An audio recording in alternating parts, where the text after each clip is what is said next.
Row, row, row your boat gently down the stream. Merrily, merrily, merrily, merrily. Life is but a dream. The three principal players in Star Trek V, Kirk, Spock, and McCoy, sang that as a round robin, prompting Spock, the ever-logical Vulcan, to say, "Captain, life is not a dream." But is he wrong? This is a theme that David Lynch returned to time and time again in Twin Peaks Firewalk with Me. As Cooper is telling Gordon Cole about his dream, in comes the long-lost Agent Jeffries, who is telling them, or proceeds to tell them, that it's all a dream. We live inside a dream. And 24 years later, Lynch would return to that and have Gordon Cole describe a dream of his own where he's having dinner with Monica Bellucci, who says that we live inside a dream. But who is the dreamer, and what happens when the dreamer awakens? It all puts me in mind of, obviously, James Joyce, Finnegan's Wake. The entire novel is a dream from a dreamer, or a dream of a dreamer that is never really identified. The novel is cyclical, and as one dream ends, another begins. So you never really find out who's dreaming. The real world does intrude into the dream with the famed thunder words, which are these lengthy words that go across several lines of consonants and vowels just strung together haphazardly. That is the sound in the dream that the dreamer hears when lightning crashes outside the bedroom window. And then I'm going to circle back around to Lynch with Mulholland Drive, where the first hour and 45 minutes of the movie are a dream, and it's only the last 25 minutes of Mulholland Drive are the real world in terms of the film. Why am I talking about dreams so much? Because I had a very dreamlike experience reading Robert Geronimo's Blood Realm. It is a very unique story in a very unique world with very unique art. So everything that you encounter when you first open the book gives you the impression of going somewhere other. Descending, sinking into a dream. We first meet a character who is kind of our window to this world. It would be too neat a trick to call him the Gollum character, particularly because of what's going to end up happening to him over the course of the book. And I should be very clear that I'm only talking about the first arc, Dark Covenant, which is just a small piece of a much grander arc, which I will be talking about. But I'm going to do it. I don't want to do it in one video because I think this is too lengthy a story and too vast a tapestry to do just one video on it. So I'm going to try and break it down into arcs.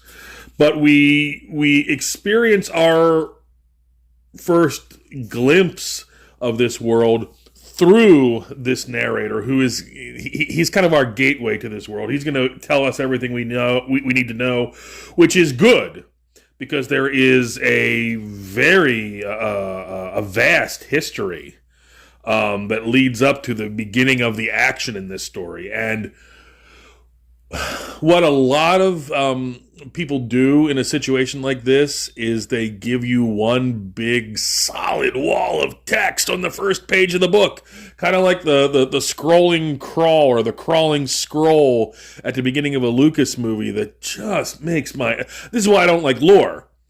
But Geronimo gives us the lore perfectly. He gives us what we need when we need it, but he also gives us a good chunk of it in the beginning. But it's even though it's a chunk of it, it's done incrementally. A tidbit of knowledge, a factual morsel per page with, again, this dreamlike art that I hate to use up this analogy because I'm going to use it on a later review video that I want to do.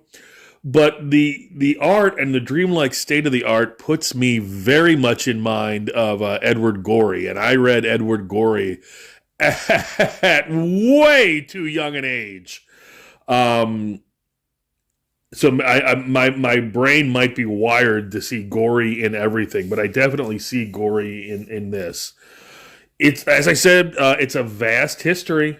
There are, how do I want to say this? There are upheavals and dynastic upheavals that need to be related to us before the action even begins. But then it does, and the characters that occupy this story are almost caricaturish in their bigness and their and how vibrant they are. And when I say caricaturish, that almost sounds like I'm suggesting mockery, but I'm not. I'm just saying that they're too big and they're too bold and they're too grand to be anything but caricature. And I mean caricature in the best sense, caricature that brings out the truth. All caricature artists will tell you that when they're doing a drawing, they're looking for the truth in your face, the morsels, the nuggets. Is this person a strong-willed character? Is he a submissive character? Is he a devious character? Is he a blasé character? They're looking for all that in your face, and then they draw it out through a caricature, and they then sell it to people with in cute surroundings. So it's something that they can sell at boardwalks and malls. But they're really telling you something about yourself when you look at those caricatures. Same thing with the characters in Blood Realm. They're big and they're bold and they're garish, and the evil characters are real evil, and the noble character, the sacrificing characters are really noble and sacrificing, and the horrid, disgusting characters are really horrid and disgusting. So yeah, the first 3 issues of Blood Realm are the first arc. It's called Dark Covenant, and it is it's like a prologue, but its own tale too. If this were all there were to the story, it would be a satisfying story. It has a beginning, a middle, and an end. The ending is a denouement that is satisfying, and it brings the arc to a logical conclusion. But as I said, this is not a story in and of itself. It is an opening, a prologue to a much bigger and grander tale. So I highly recommend Blood Realm. I've been with this book since I've been into Comicsgate and independent comics. Period. I think I first saw Blood Realm, first read it. I don't think it was 2020, maybe 2021, but I mean, I've been with this book now for 5 years, and it seemed like the appropriate time to do a review, and again, to do it in bite-sized chunks, because if you trying to do this book, the entire series as one review would be like when they would try to condense a Stephen King novel into a 90-minute movie in the 80s, and you end up getting, I don't know, I can't think of a good example, The Lawnmower Man or something. All right, so that's all I have to say this time about Blood Realm. But I am very excited about this project because to get to the issues at the end that I haven't read and to do a review where I'm talking at least quasi-intelligently about this, I'm rereading the entire series to lead up to the I think the two newest issues I haven't read. So it's good for me. I get to read these books again. It's good for you because I'm gonna put my thoughts down in Tuttle video as quickly as they germinate. All right.